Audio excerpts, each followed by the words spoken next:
Salut à tous, aujourd'hui 5e vidéo sur les candidats à la présidentielle. Aujourd'hui, on va s'intéresser à Jean Lassalle, le candidat à la présidentielle qui représente le parti Résistons. Comme d'habitude, je vous présente la grille de lecture de ces vidéos-là. L'objectif est de s'intéresser uniquement à la partie du traitement énergétique de la part des candidats. Donc, est-ce qu'ils mettent en place des mesures de sobriété, des mesures d'efficacité énergétique? Est-ce qu'ils parlent de comment est-ce qu'on va sortir des énergies fossiles, le pétrole, le charbon et le gaz? Voilà, comment est-ce qu'on aborde les décennies à venir et tous les enjeux qui y sont associés. Alors, nous voici sur le site de Jean Lassalle, donc jl2022.fr, le lien toujours pareil dans la description si vous voulez aller consulter son site. Et on va directement dans ce PDF, dans la partie qui traite de l'énergie. C'est la partie relancer la recherche. Je vous ai mis ça en plus grand et on démarre. Préparer la transition énergétique du nucléaire. Rénover et prolonger de 25 ans les centrales nucléaires en fin de vie. Développer les centrales nucléaires de 4e génération, plus sûres que les précédentes. Investir dans l'énergie de demain avec la fusion, le projet ITER de Cadarache. Alors, il a l'air d'apprécier le nucléaire français.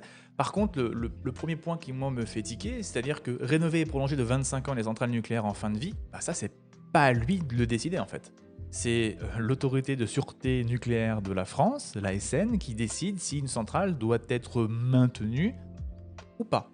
C'est bien gentil de vouloir les faire durer 25 ans de plus, mais si elles ne peuvent pas, pour des raisons techniques, il faut certainement pas les faire durer plus longtemps. Une centrale nucléaire, pour être prolongée, il faut aussi qu'elle soit rentable. C'est-à-dire que tous les coûts d'entretien des centrales nucléaires sont peut-être trop importants par rapport aux gains que la centrale va faire sur la vente de son électricité.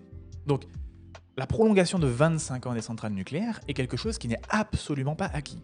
Vous l'avez certainement compris si vous avez vu les précédentes vidéos, je ne suis pas farouchement opposé au nucléaire, mais uniquement s'il est fait dans les règles de l'art, c'est-à-dire où on prend toutes les précautions et où on est scientifiquement et techniquement irréprochable. Ensuite, il parle de développer les centrales nucléaires de 4e génération. Alors là, on n'y est pas du tout, c'est-à-dire qu'on n'a pas encore fini la première centrale française de 3e génération sur le sol français. Des EPR en fonction, il y en a en Chine, qui fonctionnent, la technologie marche, on le sait, mais en France, on n'a toujours pas fini notre EPR, donc on n'est toujours pas à la fin de la première centrale de 3e génération. Donc l'idée qu'on se retrouve avec une France pavée de centrales de 4e génération, c'est pas pour demain. Donc là-dessus, ok, on peut mettre de la thune là-dedans pour développer, etc., mais c'est quelque chose qui verra le jour en France dans 30 ou 40 ans, quelque chose comme ça, pas avant, vraisemblablement. Et la fusion, c'est encore pire, c'est encore plus loin dans le temps. Donc on verra ça peut-être à la fin du siècle, dans les meilleurs cas. Quelque chose comme ça. Dernière partie du programme de Jean Lassalle sur les énergies, miser sur les énergies renouvelables. Stopper l'éolien. Il convient dès à présent d'interdire les projets éoliens non validés par les maires, après consultation des habitants. Développer la recherche fondamentale sur l'énergie photovoltaïque afin de vérifier sa viabilité et sa rentabilité. Développer l'énergie solaire, la production et le stockage, avec pour objectif de créer des centrales solaires. Développer l'énergie de la mer, la houle, l'écart thermique entre la surface et les grands fonds, etc. etc. Exploitons l'atout précieux que constitue notre façade maritime. La puissance de la houle représente 5 fois l'énergie produite par l'homme. On n'a pas grand-chose auquel se raccrocher. Comme c'est la dernière partie, je peux déjà vous dévoiler le fait qu'on ne parle absolument pas donc, de notions comme la sobriété, on ne parle pas de notions comme une sortie des énergies fossiles, pétrole, gaz et charbon. Voilà, on ne parle pas vraiment d'enjeux climatiques forts liés aux énergies. C'est très difficile de parler de ce programme-là parce qu'on est beaucoup sur des appels à l'innovation. On est sur des incantations à développer de nouvelles techniques qui vont nous aider dans le futur. Mais aujourd'hui, le seul truc qu'on peut voir, c'est voilà, il faut stopper l'éolien et donner plus de pouvoir aux maires pour interdire les projets de développement des éoliennes.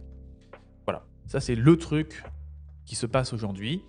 Et après, dans un second temps, on essaie de trouver d'autres solutions et On essaie de picorer un peu partout, un peu de solaire par-ci, développer les énergies de la mer par-là, et cetera, et cetera. C'est impossible d'en dire beaucoup plus. Toutes ces technologies-là sont sujets à l'aléa de la recherche, au développement, et cetera, que bon, il est assez clair dans son programme politique que l'aspect climatique, réduction des émissions de gaz à effet de serre, tout ça, ça le concerne pas. Et ça se voit dans son programme, hein, parce qu'il n'y a absolument aucune mention à tout ça. C'est pas son combat, c'est pas sa lutte. En ce qui me concerne, moi et mon analyse climat-énergie, il passe à côté complètement. J'ai rien sur la transition énergétique pour changer notre énergie très carbonée en énergie décarbonée ou en faisant des efforts de sobriété. J'ai rien sur le logement, qui est pourtant un thème qui est très repris par les politiques. Diminuer le nombre de passoires thermiques, changer le système de chauffage par un système de chauffage bas carbone. J'ai rien sur le transport non plus. Comment est-ce qu'on change la mobilité de tout un chacun qui est lourdement aujourd'hui reposé sur la voiture? Qu'est-ce qu'on propose pour ces changements-là? Tout ça, c'est pas abordé. J'ai pas grand-chose de plus à vous dire. Si ce n'est que, eh bien, on se retrouve demain pour le prochain candidat qui sera Marine Le Pen.